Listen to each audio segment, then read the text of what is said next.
Mimi kabisa. Wanasubiria hiyo hati kama hii kanisa ya Kristo. Wakashakimbia. Acha tupane mfano hapo. Wanasikia kama wanataka kununua kanisa. Tutaenda wapi? Pastor tunamkwenda. Hiyo ambao hawaingia kanisa kwa sasa tusaidie sana. Imani gani tusezerani ya kwamba patauzikana. Mpaka ambao washaanza kusema tuuze kidama. Tuuze mtele. Maana basha toa. Maimani bana tusaidie sana. Kwa nini kulikuwa hapa? Basha rudia wapi? Misri. Imani ishapotee. Na wale Mungu asukuma Ulaya ili wafanye renforce ya kununua hifadhi. Basha kwepa deviation ya kununua hifadhi. Na wao toka wana idea pe. Basha rudia Misri toka kule Mungu. Tutauza vitu gani? Bajijue kule. Haleluya. Neno aliteremkia kibure ndugu yangu mpendwa. Linakuja kukumbusha wewe na mimi. Kumbuka basi Mungu alikutoa. Usimkoshone ngorudie kwa shetani. Na kumbuka mbele Mungu kwa anakuaidia japo kwa hayaofikisha ahadi zako. Wewe bakia kuzamu tu ni maombi na neno. Utafikiria vya kwako fendo. Bwana Yesu atusaidie sana. Amen. Fais attention sasa neno likiteremka ni neno liko linakuwa ni fitina ni passé. Ni neno liko linakuwa kubeli. Hapana passé neno lishaisha. Neno tunapewa hapa. Ngarasema la naye. Mwelewa sawa Kifaransa. Ni fitire ni fitire. Ni leo iko ndakuya ni kwako na kuangalia moyo wako. Uko naanza kuimba namna gani katika wokovu. Karibu niona kilole pale.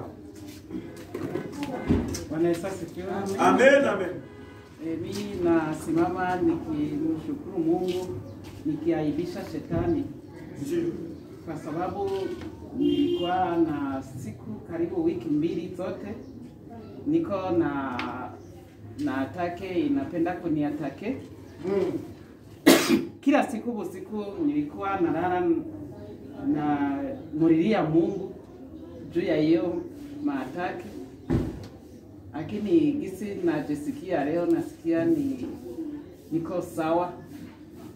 Napenda kumwaibisha shetani kwa sababu anapenda kuonea watu wa Mungu. Lakini mambo yote anafanya aishashindwa. Na Mungu wa mbinguni asikie kama nashuhudia. Na shetani akome asimdie tena kwa jina la Yesu. Amen. Awashibashi Yesu. Anaweza sifiwe. Amen. Kama tena mkunda sana.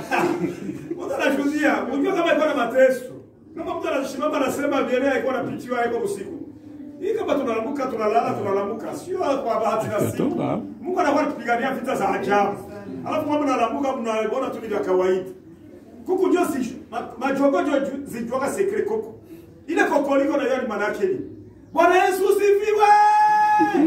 Bwana Yesu sifiwe. Kuku yeye amenipiga kisu lakini nalamuka salama. Jogo imeweka hiyo si. Nalamuka salama baba. Yangalia kama leo utakuja. Imani shima. Yangalia kama leo nalokota tamiche. Sasa. Bomdekana pale. Sisi tunaleta msuku tunaomba tunaleta kubi. Pika milioni na kusoma lakini pika na maombi. Wanasema pika maombi. Wanaweza sifiwe. Ni neno na maombi. Hakuna kizi tunapiga prayer pale kwa naona kupata milioni nasoma. Itakosa ile neno, ile itakosa ile maombi. Pika neno. Bwana atusaidie sana. Yose kwa bila fashanya. Haleluya. Leo unazona kama neno anasema hata na wale Waislamu wanasoma ile neno. Biblia wanazijua lakini maombi wanakosa. Bwana atusaidie sana. Basi muda wote tunaenda tukashimana. Ndio tunakamatana mapepo yatakuwa na shindwa, yanakuwa nakimbia. Utaanza kuona kitu ya mosi mimi niomba juice, nikaona ni mahewa, ninapita chini ya mlango ya mwa. Bwana atusaidie sana. Niona sisi naingia, sasa niko nafanya maombi, niko hapa. Niwashuhudia huko kakitu. Niko naomba. Anaenda mbele na lala kama desturi yangu. Na namkata saa 9 saa 10 niko naomba. Sana maweza kuwa si niko naomba, niko na hewa za nywa za mosi zinapita. Kwa sababu zikakuja huko kwa. Niko na hewa